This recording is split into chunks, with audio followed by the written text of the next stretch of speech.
Hello, Spooks fans and Mask fan addicts. I'm your host, Albert Gonzalez, here not at the Library of Horror Hotel, but maybe with a little bit of movie magic, I could. Okay, you have to admit that I tricked you into believing that I snuck into David Lady's house, used his tripod, and sat in his seat to talk about masks, didn't you? Well, speaking of masks and David Lady, that is the exact subject of today's video. What was that? You don't know who David Lady is? I'm sorry, man. I don't think we can be friends anymore. Like, nah, I'm just fucking with you. Or am I? But in all seriousness, youngins like me who have not been around in the 70s, 80s, or 90s to experience the now legendary mask makers of history aren't quite 100% familiar with all of the lore. If I could absorb Justin Mabry's brain into mine, I would, but I can't. That's illegal and impossible. So I have to scour the internet, reverse image search, and look at old versions of websites to learn about mask lore. One of the reasons I started this channel is to learn and share about the past and history of this fine art. Personally, I love learning not only to remember and honor those who came before me, but to learn from them to better my own craft of Halloween mask making. So sharpen those pencils, lock your locker, and don't drop your books because mask history class is now in session. Mask history class.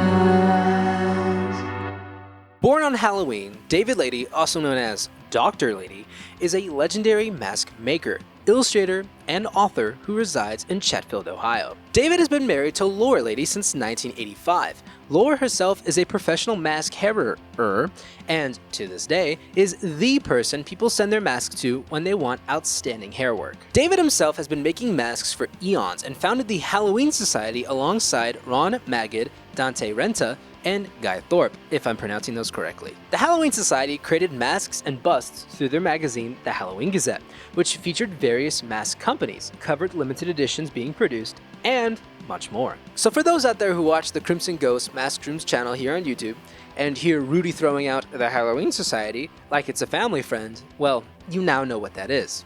Of course, there is more lore to the Halloween Society, but that's a different video for a different day. Dr. Lady can be found on the web under his online handle, Mask Wizard. He is the creator of his online web series here on YouTube called Creepy Cheapies, where he reviews and talks about masks that are creepy and cheapy. Cheapy being masks under $100. Likewise, his other series, Mask Fanatic, is a series where he goes up in his attic, wears a different outfit, and talks about all of his other non-cheapy masks. Prior to his internet fame, Dr. Lady ran a TV show called The Late Dr. Lady Show in 2003, which was broadcast on Bucyrus's local access channel. His show would play horror movies and, every so often, would play comedy sketches made by Dr. Lady and his gang. And even prior to this show, he ran another show called Dr. Lady's Horror Gallery Years. David lives in the Horror Hotel, which, yes, is his house, but it also was a haunted attraction for many years. And even to many locals in the area, his abode is referred to as the Horror Hotel. And fun fact, Dr. Lady even served as the mayor of Chatfield for some time. And another fun fact, David is the author and illustrator of Hassel Castle, a comic book series he's been writing since he was in high school, and apparently used it to riz Laura. Well, that's the bell. Class is dismissed. Well, now with all that exposition out of the way, we can start to talk about the subject of today's video. Pop quiz. What is Dr. Lady's online handle? That's right, Mask Wizard. And if you didn't get that right, then go ahead and rewatch that segment again, but put Subway Surfers at the bottom because you clearly weren't paying attention, you fucking child. Anyways, Dr. Lady sells stuff on his Mask Wizard eBay account. And yes, he used to have a whole website where he sold stuff, but that's neither here nor there. The point is that currently, if you want to find David Lady originals and what I presume to be screen-used copies of his masks he features on Creepy Cheapies, or his comic book I talked about earlier, then his eBay page is the place to find it. And that's where I found the beautiful subject of today's video, Dr. Lady's Punk Skeleton Imp. So if that interests you, then buckle in for today's episode of Too Creepy, Too Cheapy. Because that's right, baby, we're doing the sequel. That's right, baby, this is Creepy Cheapies 2 Electric Boogaloo. This is the meta show that will only happen when I talk about Dr. Lady's works here on the channel. Because if Creepy Cheapies was the show where he talks about other people's works, then only the sequel could talk about Dr. Lady's works. So, without further ado, cue the intro! No, not that one. My intro, please. Because I swear, if I get another cease and desist in the mail, I'm gonna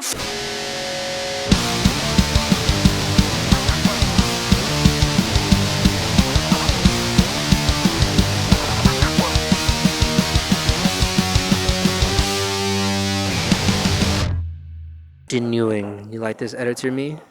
You know, to get a better understanding of the mask we're talking about today, let's visit the eBay listing on Dr. Lady's account. The listing is titled, Limited to 13 Copies, Punk Skeleton Imp Mask. Crazy Halloween Pumpkin Skull Ghost. And to the left, we have some beautiful pictures taken somewhere in the darkest depths of the Horror Hotel. This guy is currently $90, which constitutes it as being a creepy cheapie, you know, hence the whole gag in the beginning. However, it should be noted that when I was watching the listing, he sent out an offer for $76.50, thus making this mask more creepier and more cheapier. Looking at the description, it reads, "It's hard to imagine a mask that simply screams Halloween fun more than this one. This listing is for one brand new handmade full head collector mask of a unique kind of cross between a pumpkin and a skull. The Punk Skeleton Imp. Designed and painted by Dr. Lady, Punk Skeleton Imp is made of top quality, sturdy RD407 latex, the good stuff that lasts and lasts, and has black mesh fabric behind the triangular pumpkin style eye and nose cuts so that no one can see your eyes when you wear him. There are also several small openings along his lower jaw for good ventilation. This mask was officially unveiled at MaskFest 2024 in a limited edition of 13 copies." Hey, you should tell him about MaskFest. Huh? Who's there? Me right here. Yeah, right here. Yeah, the dead guy with hair somehow. You can talk? Yeah, of course I can talk. You hear me now? Aren't you a wise guy? But you're a Death Studios mask. You're made of latex. This is impossible. I'm going insane. No, you're not. But you are going to appear crazy if you don't hurry up and get to the fucking point and talk about MaskFest. Oh, I'm sorry that I'm the only one concerned with an anthropomorphic piece of rubber. How'd you even get in here? I left you in my room. I flew. You flew? Nah, I'm just fucking with you. I teleport, actually. That makes even less sense. Sense this, sense that. You should sense that I'ma park my foot up your ass if you don't hurry up and tell the audience about MaskFest. You don't have feet. You don't exist from the collarbone up. Yeah, you know what? Fuck you. I was trying to help you out there with your rinky-dink YouTube channel, and what do I get for it? Hostility. How do you know my name? I'm a decoration in your room, remember? I know who you are out there. Okay, well, since you can fucking teleport, I assume you have a name? I do. I'm Dante. Dante Deadfang. I'm from Upper Manhattan. No, you're not. You were made in Indiana by a man named Jeff. Man, will you shut the fuck up and tell them about MaskFest? Why are you so interested about MaskFest? Everybody knows what that is. No, not everyone. There are some people who are very new to this mask baloney. Way to be inclusive, dickhead. Okay, fine. MaskFest is a mask-oriented convention hosted in Sharonville, Ohio, in conjunction with Horror Hound Weekend, a horror-themed convention that happens right next to MaskFest. The world's best mask makers are usually present, so if you're anyone who's anyone, you're at MaskFest. This year in 2025, MaskFest will take place from September 12th through the 14th in the Sharonville Convention Center. Now, I'm not being paid by them to promote their event or anything, I'm just being pressured by a sassy skull with hair to tell you. Tell them, oh hero. Tell them your dreams and aspirations. Okay. One of the reasons I started this channel was to document and share my process of making my very own mask company. And one day, I would love to be a vendor at MaskFest. But until then, we must work one step at a time. So if you're interested in seeing my process and my journey, then please subscribe so you can stay tuned for future videos. There! I said it! Happy? Can I continue with the video? Yes. Yes, you may. I handed them to buyers at MaskFest randomly, so I cannot say which numbered copy you'll get, but Obviously, it'll be numbered between 1 and 13. Each one is also numbered and initialed on the inside by me and comes with a cool, full-color cardboard tag attached. The paint is stretchy, sturdy, and very fine quality, personally mixed by me for the best quality control. The photo of the backs of some of the masks is to show you the nifty back of the head design, an ideal cross between the crown of a human cranium and the top of a pumpkin. He is clearly enjoying himself, making him an excellent and unique addition to a scarecrow figure or costume. He also looks somewhat eager to get into some kind of Halloween mischief. But that's really up to you when you put him on and see how fun and crazy this thing is in person. Adult-sized full head mask is large enough to wear on average adult heads. Or you can simply keep this creep for your display in your collection of especially strange, creepy creatures. If you have any questions, don't hesitate to give me a scream at any time. And as always, I thank you for checking out my monstrous listings. The concept behind this mask is actually quite genius. Technically, since the dawn of masks, man has been trying to combine concepts together, like making a spider person or a vampire Obama. In the case of our guy here, technically combining a skull and a pumpkin isn't the newest idea. For instance, this is the Ghoulish Productions pumpkin skull mask. That is green. Hopefully that doesn't wash out from the green screen. That'd be pretty funny.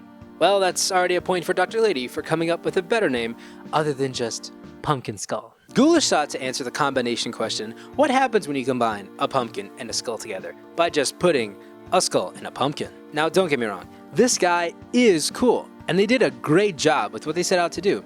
However, I personally find more originality in Dr. Lady's mask because he solves the combination question by taking attributes of both pumpkins and skulls and combining them to create a new creature, which to me is the best part of the idea. When I look at this mask, I can tell that it's a pumpkin of sorts and a skull of sorts.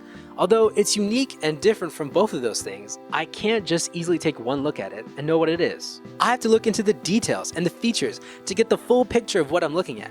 And to me, that's good creature design. But it's also simple and recognizable that it's iconic in its own regard. I actually have this guy displayed next to my Trick or Treat Studios Halloween 3 Dawn Post masks because this mask is so special, but in vogue with classic Halloween aesthetics, that he seems like the fourth H3 mask that never was. The mask was actually designed by David himself and sculpted by Coffin Ghoul. Taking a look at Coffin Ghoul's Instagram, we can find a post that reads, "The Punk Skeleton Imp is the 5th of 8 new masks that we sculpted for David Lady based on his Hassel Castle comic book and cartoon characters. The sculptures were directed by the ladies at every stage to bring these characters to life. Sculptures, molds, and castings were made in our studio, then sent to Horror Hotel to be finished by David and Laura Lady. These are photos of our artist proof from the ladies, along with a couple behind-the-scene pic of it being created." Looking at Dr. Lady's Facebook page, we can actually find the original sketch posted on June 5th, 2020, entitled Jack Skull-Lantern. Taking a look at the mask physically, it's somewhere between a full mask and a 3/4 mask, so maybe a 4/5 mask? This mask is actually quite big. I have a big head myself, you know, because I'm so smart, a wink. And this mask is easy to wear and comes on and off with ease. The wearing experience is actually very pleasant for those of you who wear masks for haunted houses or whatnot. Because of the large space and the big opening in the back, you know, because it's not covering the entire neck, airflow comes in and out rather easily. For breathing, he included 3 discrete holes in Punk's lower teeth, and likewise, the inclusion of black mesh for his eyes and nose means that you can see well without other people seeing your eyes, and breathe happy as the mesh allows air to go back and forth. Look-wise, the mesh works incredibly well and is a great feature more latex masks should include. Taking a look at the mask's sculpt, Coffin Ghoul did a fantastic job.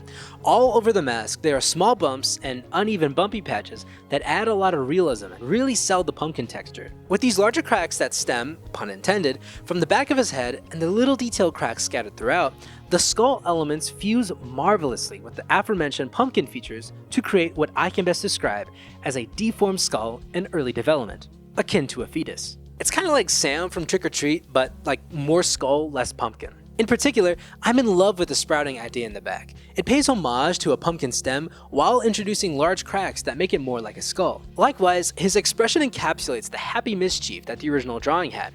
He smiles with his eyes, and his gaping jaw doesn't show hostility, but rather excitement, like when a dog pants.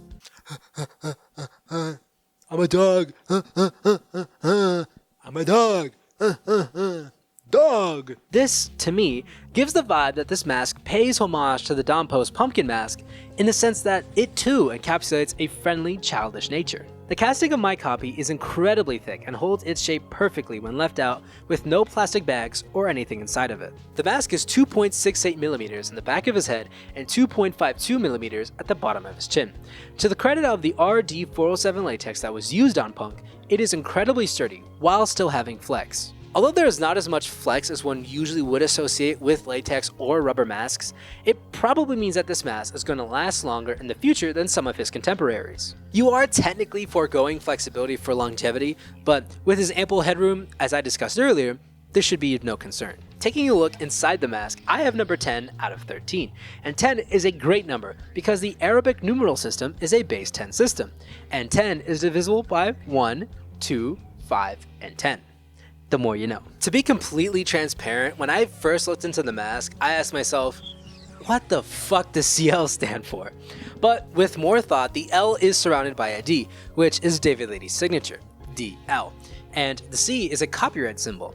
I personally love it when artists sign their work, so keep it up, people who sign things. Dr. Lady hand-painted these masks himself, and from what I can tell, the process went something like this.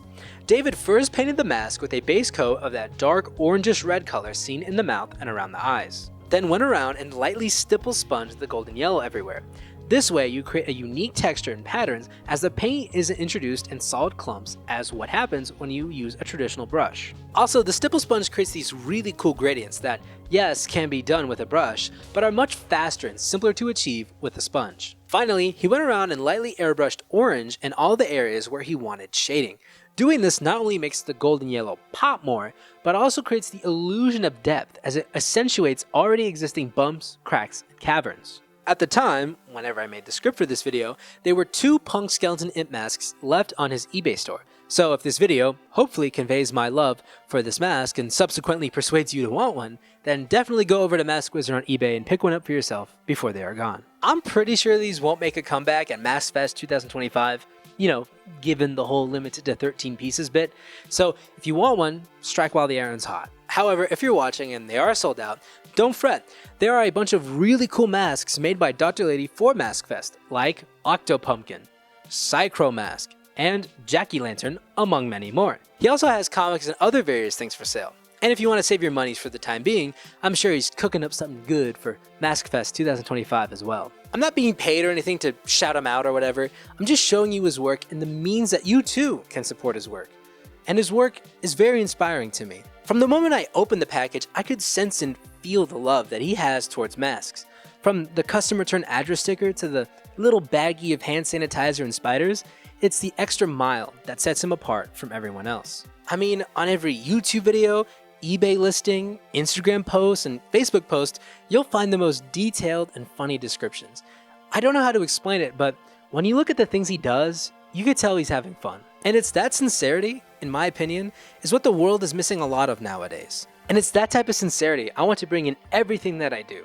With my own goals of mask making endeavors, I want to bring that honesty, love, and sincerity to the vampire faction, my masks, and my life. I don't know how to describe it, but more so than a lot of other masks that I own, I was so excited to receive a Dr. Lady mask and a mask that's as cool as this guy. I've been watching Creepy Cheapies for roughly a year now, and my 2024 was certainly a lot brighter because every Friday morning I got to watch the newest episode while I ate breakfast right before I went to class and continued on with my busy college life. Since then, I've learned more about the mask community as a whole and more about the lore of this guy I watch on YouTube.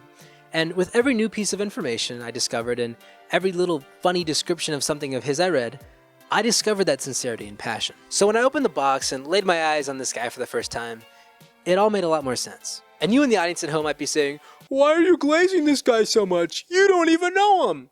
And to that I say, yeah, I don't know him. He could be an axe murderer or a member of the Lizard People's Political Party of America. He could, but from his art that I've seen and analyzed, I have a feeling he's actually just a chill guy like that. So suffice it to say, I'm a big fan of David Lady's art, and I hope he never stops. From my research, at some point in history, he wrote a book called Extreme Mask Making, a how-to guide for humans. So, Dr. Lady, if you are watching this, I would love to purchase a copy, if any copies are to be had, because I would love to hone in on my craft of Halloween monster masks and make something as cool as your Punk Skeleton Imp.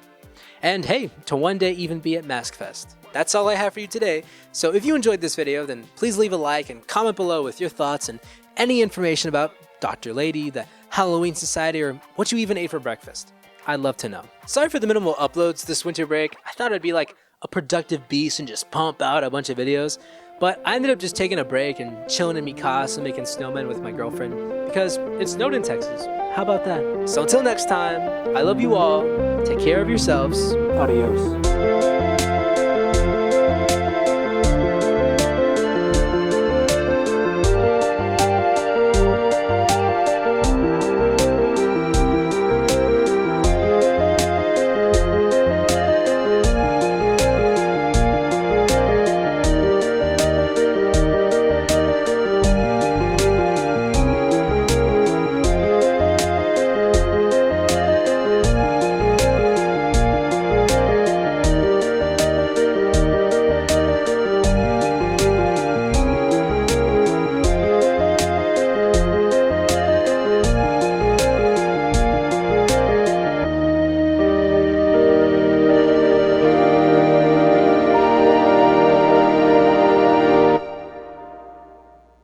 Yes. Oh, I can't go too high. I'm like, whoa, what's going on here?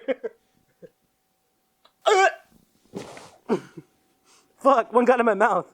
That didn't taste good.